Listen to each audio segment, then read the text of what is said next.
Video నచ్చితే తప్పకుండా like చేయండి. అవని శ్రీకర్తో సుజాతతో అంటుంది, మంచి జరిగితే దైవం మీదికి పోతుంది, చెడు జరిగితే నా మీదికి వస్తుందని అవని శ్రీకర్ సుజాతతో చెప్తూ ఉంటుంది. ఇప్పటిదాకా మూట కట్టుకున్నదే చాలు, భారం వైద్యం మీదే, దేవుడి మీద చాలు అని అవని అన్న మాటలకు దైవంని కొలిచే అవనేనా ఇలా మాట్లాడేది? మరి అత్తను కాపాడేవాళ్ళు ఎవరు అవని?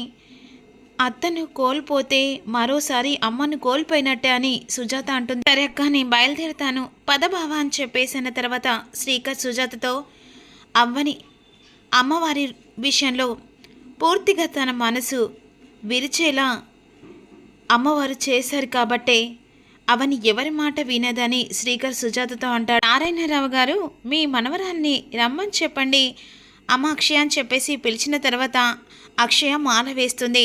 భవానీ మాల వేసుకొని వస్తూ ఉంటుండగా ఈలోపు ఉరుములు మెరుపులు వస్తుండగా అక్కడున్న స్వామీజీ ఈ విధంగా చెప్తాడు. అమ్మ, ఈ అమ్మవారు చాలా గొప్పవంతురాలు, ఈ భవానీ తల్లి చాలా మహిమగల తల్లి, కోరికలు నెరవేరుతాయి, సంకల్పాలు సిద్ధిస్తాయి తల్లి. ఇంత నియమంగా నిష్టగా ఉంటే అమ్మవారి కటాక్షం అంత త్వరగా నీకు లభిస్తుంది తల్లి. దీక్షకు ఎలా పాటించాలో దాని గురించి చెప్తాను. ఉదయం సాయంత్రం చల్లిలా స్నానాలు చేసి ఎర్రపు వస్త్రాలు మాత్రమే ధరించాలి, ఎర్రపు కుంకుమ బొట్టు మాత్రమే పెట్టుకోవాలి, ఎర్రపు రుద్రాక్షమాల కానీ ఏది కానీ రుద్రాక్ష మాత్రం ఎరుపులోనే ఉండాలి. వారి 108 నామాలు చెప్పుకుంటూ ఉదయం సాయంత్రం దీపారాధన చేయాలి. ఒంటిపూట భోజనం చేస్తూ కటిక నేల మీద పడుకొని, అంతేకాదు తల్లి, మైలవడ్డ వ్యక్తుల్ని తాకితే వెంటనే వచ్చి స్నానం కూడా చేయాలి. ముఖ్యంగా నువ్వు మాంసానికి దూరంగా ఉండాలి, అర్థమైందా తల్లి? అర్థమైంది. ముఖ్యంగా మండలంలా ఉండాలనుకుంటున్నావు కదా, ఇక నియమ నిష్టలతో నువ్వు ఈ దీక్ష చేస్తే నువ్వు అనుకున్న కోరిక నెరవేరుతుంది తల్లి. మండలం తర్వాత నువ్వు కనకదుర్గమ్మ వారికి దగ్గరికి వెళ్ళి మాలను ధరించి ఇక వినిమజ్జన చేసుకో. అలాగే స్వామి, ఎన్ని కష్టాలైనా సరే నియమం మాత్రం తప్పను అని అక్షయ అంటుంది. అమ్మవారి మాల ధరిస్తుంది. ఇక బయలుదేరుతామని చెప్పేసి నారాయణరావు అక్షయని తీసుకొని బయటికి వస్తారు. రోజు సంపూర్ణ అయిన తర్వాత బెజవాడ కనకదుర్గమ్మ దగ్గరికి నువ్వు ఎలా వెళ్ళాలో, ఎవరితో వెళ్ళాలో అవన్నీ ఏర్పాట్లు నేను చూస్తాను తల్లి అని నారాయణ అక్షయకు చెప్తారు. దీక్ష తీసుకున్న వారు బస్సులు బుక్ చేసుకొని వాళ్ళతో వెళ్తారు. ఆ ఏర్పాట్లు నేను దగ్గరుండి చూసుకుంటాను. సరే భవానీ, ఈ మండలం రోజులు ఎంతో భక్తి శ్రద్ధలతో అమ్మవారిని కొలిచి పెద్దమ్మ గారిని కాపాడుకోవాలి. భవానీ, నేను ఏ కారణంతో దీక్ష తీసుకున్నానని అవని మేడం వాళ్ళు మిమ్మల్ని అడిగినప్పుడు పొరపాటున కూడా ఈ విషయం చెప్పకూడదు రామా. ఏం అడగద్దు. సరే, ఇక నేను బయలుదేరుతాను భవానీ అని అక్షయ్ అక్కడి నుంచి బయలుదేరుతూ, ఎంత గొప్ప మనసు ఎవరికి రాదు తల్లి అని నారాయణ అనుకుంటుండగా ఇక్కడ నిహారిక, లావణ్య, కృష్ణ, రాధ అందరు కలిసి మీటింగ్ పెడతారు. అప్పుడు పెద్దరాజు ఏదో మీటింగ్ అన్నారు, ఎవరు మాట్లాడేంటి అని అడుగుతూ ఉంటాడు.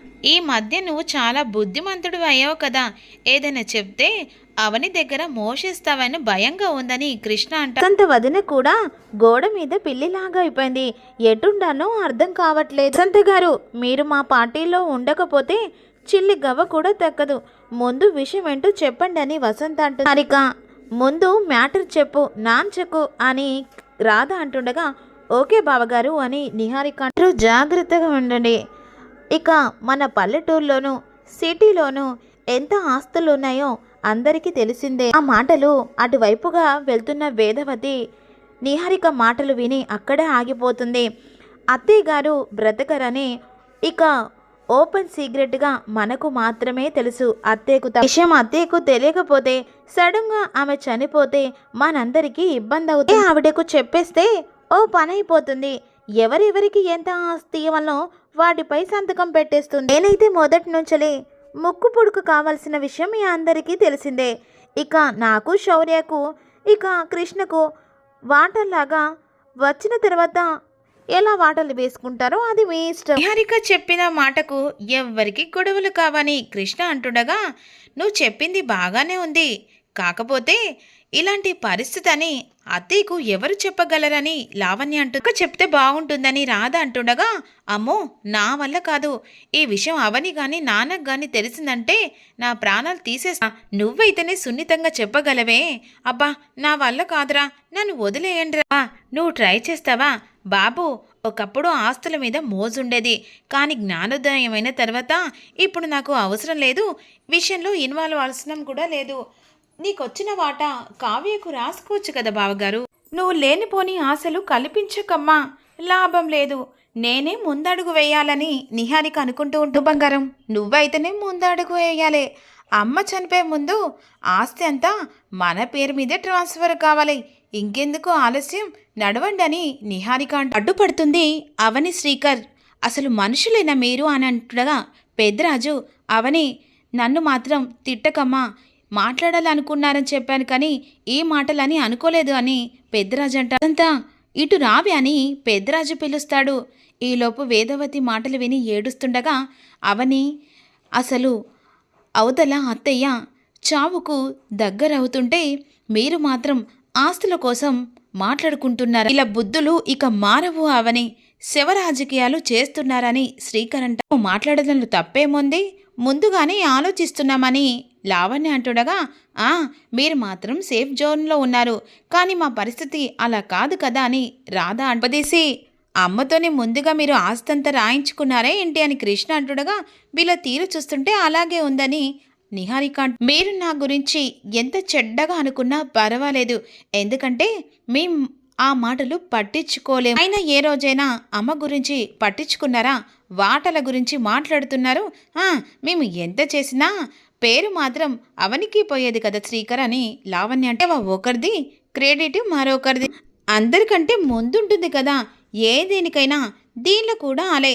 ఇక మాట్లాడింది చాలు, ఇక ఏదైనా సరే అత్తయ్యను ఏదన్నా అన్నారనుకో ఎవ్వరిని వదిలిపెట్టను, సహించను కూడా అని అక్కడి నుంచి వార్నింగ్ ఇచ్చి నిహారిక వెళ్ళిన తర్వాత శ్రీకర్ కూడా అక్కడి నుంచి వెళ్తాడు. ఏంటి ఇలా చేసిపోయిందా అని కృష్ణ అంటుండగా వేదవతి మాటలిని అవనిని గతంలో ఎంత బాధ పెట్టినా ఇక ఇప్పుడు మాత్రం వాళ్ళు నా గురించి ఆలోచించలేకపోతున్నారని వేదవతి బాధపడుతుంది. హాల్లో కూర్చున్న తర్వాత ప్రసాద్ వచ్చి, వేద ఏంటండి గుడికైనా వెళ్దామా?